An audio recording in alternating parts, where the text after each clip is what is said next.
Hey guys, welcome to part 2 of the beginner's guide to collecting Star Wars replicas, just like the ones you see in here.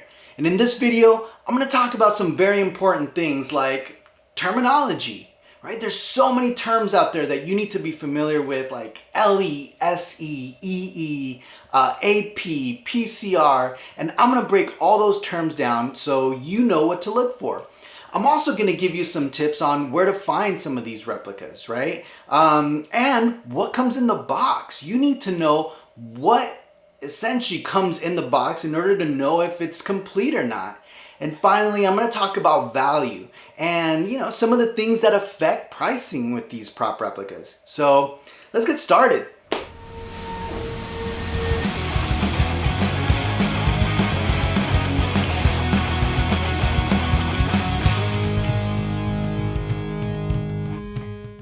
So let's talk about terminology. Now, like I mentioned, there's a lot of terms out there that you need to be familiar with before jumping in and shopping around for these. So let's go one by one. The first term you should be familiar with is LE.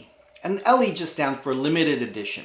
Now, most collectors are pretty familiar with that term, and most companies put out limited edition things.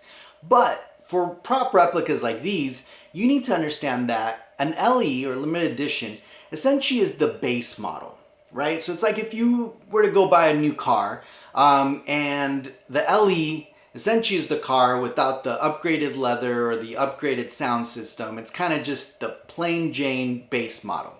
Now, obviously they come in limited editions and the editions are going to range depending on the prop. But for now, all you need to be aware of is that LE is kind of our baseline. The next term you need to be familiar with is SE. And SE stands for Signature Edition.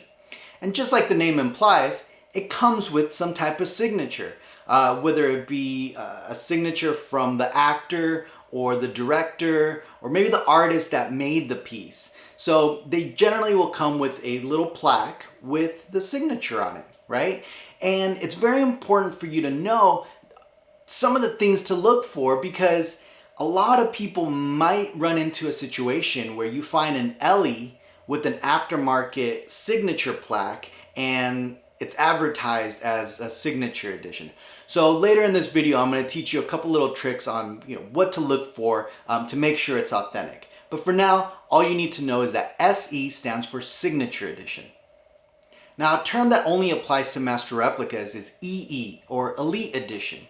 Now, Elite Editions were essentially only offered to this exclusive membership back in the Master Replicas day. Master Replicas had a thing called the Collector Society. And you had to sign up for it, and these were exclusively offered to those members. They're usually made with better materials, they're heavier, they're generally not weathered, they look pristine, and there's definitely a lot less of them than there would be for an LE or even a signature edition. So they are better in quality, but later in the video I'm going to talk about how, some of those versions aren't necessarily more expensive than the others. But for now, all you need to know is that EE stands for Elite Edition and only applies to master replicas. Now, another very important term that you need to be aware of is AP. And AP stands for Artist Proof. Now, artist proofs are essentially just extra props that the company makes for various reasons. So, sometimes they would make some extra ones for like trade shows or, comic conventions, or maybe even as gifts to investors, or gifts to, employees that worked on the lightsaber. And even more commonly, you'll see APs that were essentially sent out to customers that needed an exchange because they bought whatever number in the limited edition, and the limited edition sells out within seconds, but when they receive theirs, it's defective or broken or whatever. So they send it back, and generally the company won't have any extras, so they'll send them an AP. So are they more expensive?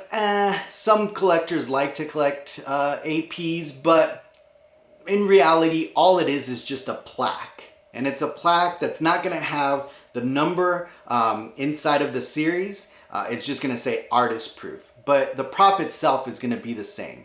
And again, for our purposes right now, just know that AP stands for artist proof.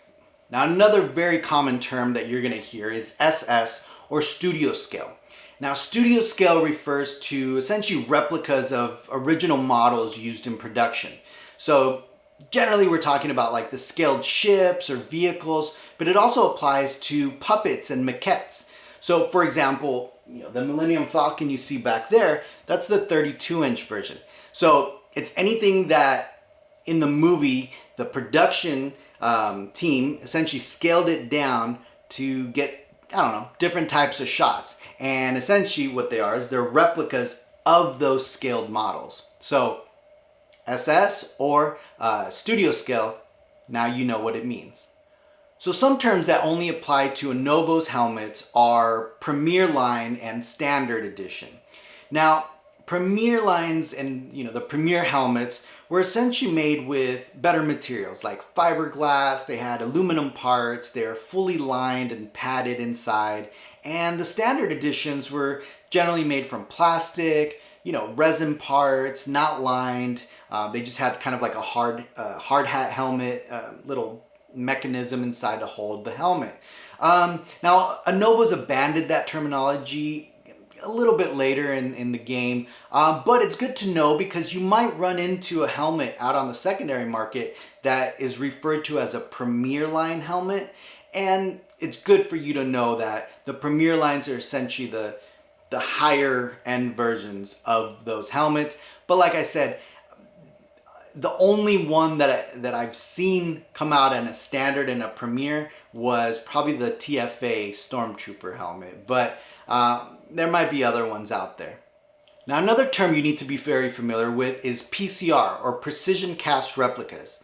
And essentially, they're the same thing as some of these props, except they're made with cheaper materials. So, for example, the helmets would be made from ABS plastic instead of fiberglass. Or the lightsabers are casted in resin instead of, full metal parts.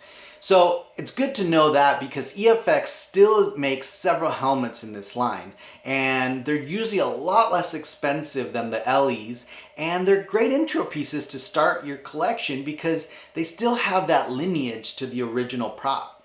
Now finally, I want to touch on Black Series helmets and Legacy lightsabers because I get that question a lot, right? Now, although they are licensed and technically life-size, they're not replicas of the original props like these. And I say this with no ill intent, but they're just high-end toys. And they're great. They're great intro pieces for Star Wars collectors that want to have fun, and they're just collecting for fun, and just not really looking for something that's super authentic or something essentially molded from the original props. So these things are high-end toys, super fun. Definitely don't be discouraged from getting them because they make some awesome things, like the Black Series revealed Darth Vader helmet. That thing is awesome, right? That's probably not very accurate, but nevertheless, you can't beat the price. So where do you buy these things? Well, if it's a current license holder, generally you're going to buy it directly from them, right? Through their website like regalrobot.com or efxcollectibles.com or sideshow.com. They all sell their stuff directly through their website. You could also get them through authorized dealers like Brian's Toys and Big Bad Toy Store and places like that. But you have to be aware that when you are buying them directly from them, because they're a limited edition, a lot of times you have to be, on it, right when it hits midnight or whenever they're going to release it. You have to be there ready to go to purchase it because they do sell out really quick. So just be aware that when you are buying them directly during an initial release, you have to get on there immediately as soon as they're available, or else they will sell out. Now another place, and it's probably the most common place, is eBay. Now eBay, you're gonna find the old props, the new prop replicas, you're gonna pretty much find everything on eBay. And sometimes you could get really good deals. Now what I like to do is I like to save a search, like for example, Master Replicas. And make sure you select all categories because sometimes the sellers don't really know how to categorize them. And then I always put from highest to lowest. That way you don't get mixed in with all the like miniature lightsabers and things like that. And then what I do is I save the search, and the most important thing is checking it every day and sometimes multiple times a day. And you'd be amazed at how many items you'll find and how many great deals you'll get. So another place are the forums, right? So joining the community that deals with this stuff on a daily basis. Generally these forums like the RPF or rebelscum.com, generally they're gonna have like a sale link where collectors could post their stuff for sale, and you could get really good deals on there. But you have to remember, you're dealing with collectors, so you should know kind of just the basics on it, and you should know what to look for in order to make sure you're getting a good deal. So one last place to find replicas is through collectors, right? If you follow collectors like myself on social media or other collectors, generally on there you'll be able to keep track of their collection and when they're cycling through. And a lot of times collectors like myself will sell stuff, in order to buy new stuff, right? So you'll be able to get great deals, and a lot of times we're connected with other collectors. So if you're looking for a very specific piece, we might know another collector that's selling it. So, follow collections and collectors on social media. So now we need to talk about what to expect when you're buying some of these prop replicas, right? So as you're starting out, you might not know if a piece is complete. So you want to generally know, everything that's included in the box. What's in the box? What's in the fucking box? In order to know if it's complete and if it's worth the money you're paying. So each company's different. I'm going to go over through each of them just so you could kind of get a general understanding of what comes in the box. So the first company I'll go over is Master Replicas.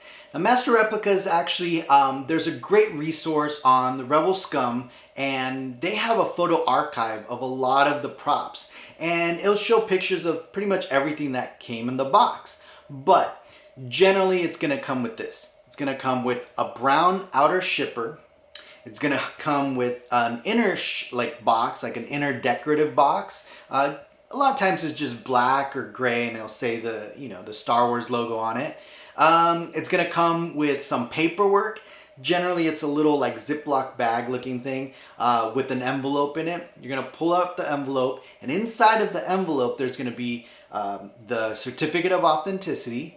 And generally inside the certificate of authenticity you're going to find the plaque. All right, and the plaque is usually wrapped in like this rice paper type of material. You're also going to find little pieces of paper like a registration card and a warranty card, and even sometimes little window decals that come in it. So that's what comes in the little package. Then you're going to kind of open it back up, and you're going to see sometimes you're going to see a display case, right? It's going to come with the base, and it's going to come with an acrylic. And the acrylic obviously sits on top, and obviously it's going to come with the lightsaber. Now there's a lot of differences in Master Replicas, right? The original ones, when they first started coming out, like in 2002, 2003, sometimes they didn't come with the acrylic case. They didn't come with the actual display case. You would get it in with this, I guess what I would call kind of like a jewelry box type of box, where it's lined with felt inside, and it looks really nice, but you just weren't able to display them because they offered the display case separately. So you might run into that situation where you're like, hey, wait a second, Master Replicas is supposed to come with the case, but this one doesn't. Well, like I said, the earlier ones, sometimes they didn't come with the case. So in regards to Master Replica plaques, there's a lot of differences, and you have to really be educated on, the differences. Now, some of them came with a limited edition plaque, where essentially it just told you what number inside of the edition you were. But some of these were sold before the edition closed. So you would have to wait until the edition closes, and then they would send you a second plaque that would tell you the worldwide edition, and essentially it'll tell you the maximum or the total of the editions that were made. So some of them will actually have two separate plaques. Now another difference is the signature editions with Master Replicas. Now Master Replicas has different signature edition plaques. The older ones were kind of, they're metallic, brass looking plaques. And then the newer ones were a little bit longer like you see here. Now obviously they're both legit and they're both authentic. So you just have to know which ones came with what type of plaque. Now another little quick difference, and again, when you're looking for these, you'll start noticing the differences, is that they'll come with a plaque that kind of just floats on the base, right? Like this one. Now some came with this plastic backing that was glued to the base, and essentially you would just glue your plaque on top of it, like this one. So again, when you're looking at these things, don't freak out if they all don't look alike, because there's so many variations of these plaques and the way Master Replicas made them. So in regards to Master Replica helmets, they all came with the stand. And it's this typical black stand that was made out of plastic, and essentially you would have to glue the plaque right onto the base right there. And they all came with them except for the PCR helmets. Those didn't come with the stand. So now let's move on to EFX. Now EFX essentially is going to come with the same things that Master Replica comes with, except for the acrylic top. Now it's going to come with the outer shipper, the inner box, the packing material, the envelope with the certificate of authenticity, the plaque, the stickers, the paperwork.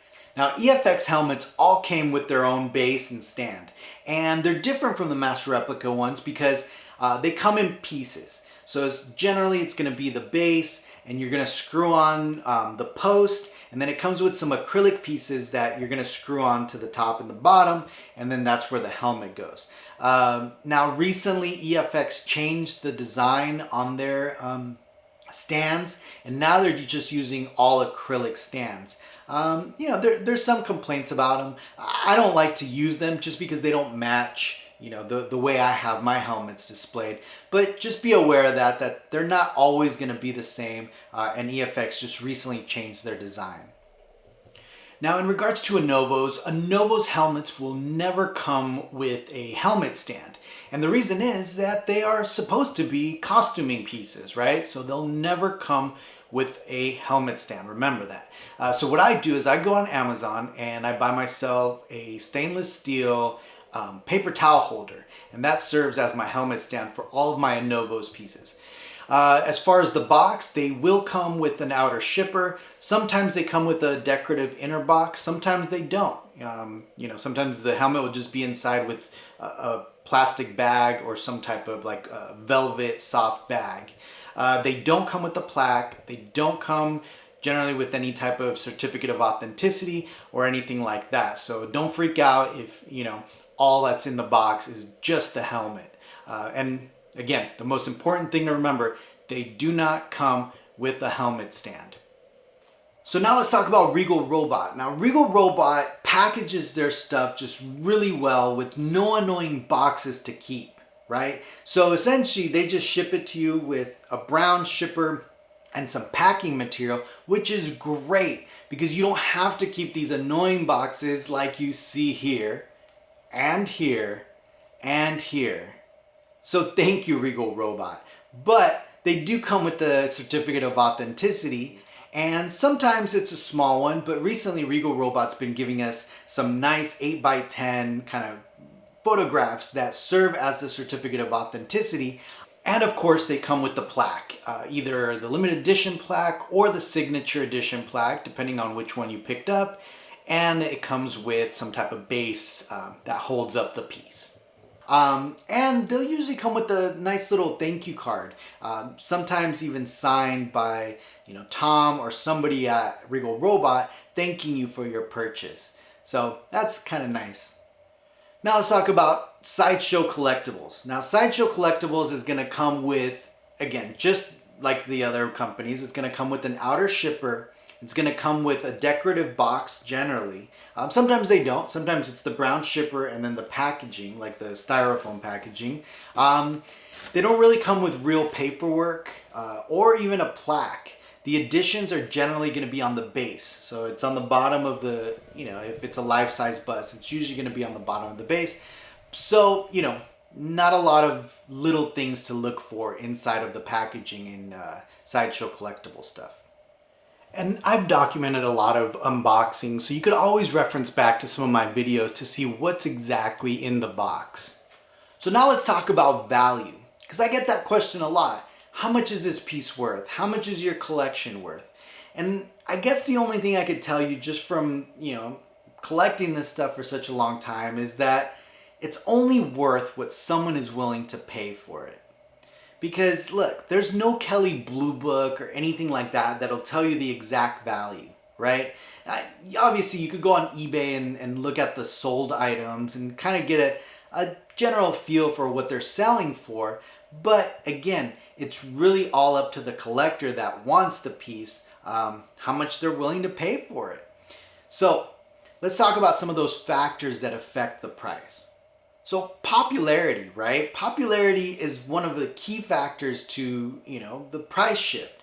So when a new movie comes out or a show, it re-energizes the fan base, right? So you'll see a spike in prices. So for example, like right before The Force Awakens came out, you can find most of these replicas for under $500. Now the prices are insane.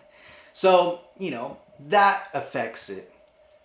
So another thing that affects pricing is the type of edition it is, right? So an LE versus a signature edition, right? Because the signature edition is going to make it more expensive, right? Because it's going to come with a signature, somebody's signature.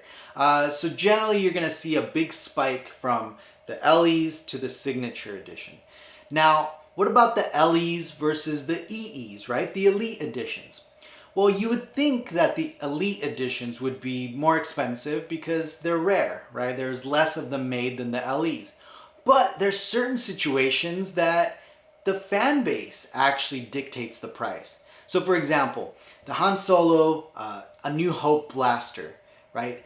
Master Replicas initially issued this limited edition version, and it was weathered, it looked awesome, but as fans started looking at it and as more research started happening, they realized that it wasn't that accurate and it wasn't as close to the screen used one as, fans wanted. So Master Replicas put out a second edition, which was the Elite edition, which they updated the, prop, and they updated all the little details and everything to make it closer to the original prop, but it wasn't weathered. It was shiny and new. So most fans want that blaster weathered, right? Just like you see in the movie. So in that situation, the LE ended up being way more expensive than the EE, and even continues to be so to this day. The LE Han Solo blaster is one of those grail pieces that, most collectors want in their collection. So they're hard to get because, people don't want to sell them. Now, what about APs, right? Artist proofs. Well, as I told you, there's only a few artist proofs made, with every run. So yeah, there's definitely less of them out there. So does that make them more expensive, more valuable? Again, it depends on the collector, right? Now, some collectors love APs, right? They love it. They want that plaque that says artist proof on it because there's less of them. But you have to remember, the only thing you're getting and the only thing you're really paying for is the plaque, because the prop itself is essentially the exact same one from the run, right? So again, is it worth more? It depends. It really depends on the collector. I don't have any APs in my collection, but I know a lot of collectors that do. So to each their own. Now, what about the edition size? Yeah, the edition size might make a difference, right? A lot of collectors want lower editions. So, the difference between a number 1 and a number 2,323, yeah, obviously a number 1 is going to be more valuable just because it's number 1. But what about number 6 or number 9 compared to, some of the higher numbers? Again, it depends on the collector, right? Now, some collectors look for a specific number. a number that's special to them, and they look for it. And obviously they're willing to pay more money to find that specific number. But in general, they're not more valuable. Okay. Now, what about items that are sealed, brand new, where the previous owner never even opened them? Well, I would say be careful with those. Okay. Now, generally, yeah, it's great because you've never had anyone, lay eyes on that prop, right? You're going to be the first one to open it up, and you're going to be the first one to, touch it and display it. But you have to be careful because you have to remember these companies, they're no longer around. So if you open that up and it's broken, there's really no one to complain to, right? Sure, you could go back to the collector and say, hey man, the piece was broken, but you can't really hold them to that because they didn't know it was broken, right? They're selling it to you sealed as is. And generally, when you're buying a sealed piece, it is an as-is sale, right? Where, you have to be cautious, and the seller will usually caution you saying, hey, look, I'm not going to give you a refund if there's anything wrong with it, but I can open it for you as the seller to make sure everything's okay once the payment processes. So it's a weird situation because you can get screwed if it's broken. So another thing that affects value is the size of the box. Now, you might be asking yourself, well, why would that affect the value? Well, shipping, right? Shipping affects the value because you have to remember, sure, you're gonna buy this piece for whatever amount of money, but the bigger the box, the more expensive the shipping is going to be. And in some situations, you might actually even have to get that thing shipped through freight, which could cost a few more $100s than you expected to pay in the first place. So now that you know the terms, and where to find them, what to look for, and what affects the value, I hope this video will be helpful in your future purchases and make sure you get a good deal. So guys, thanks for watching. Look out for a next video where I'll dive into more topics to help you get started on your collection. And don't forget, like and subscribe, and follow me on social media at Star Wars Replica Reviews. Thanks, guys.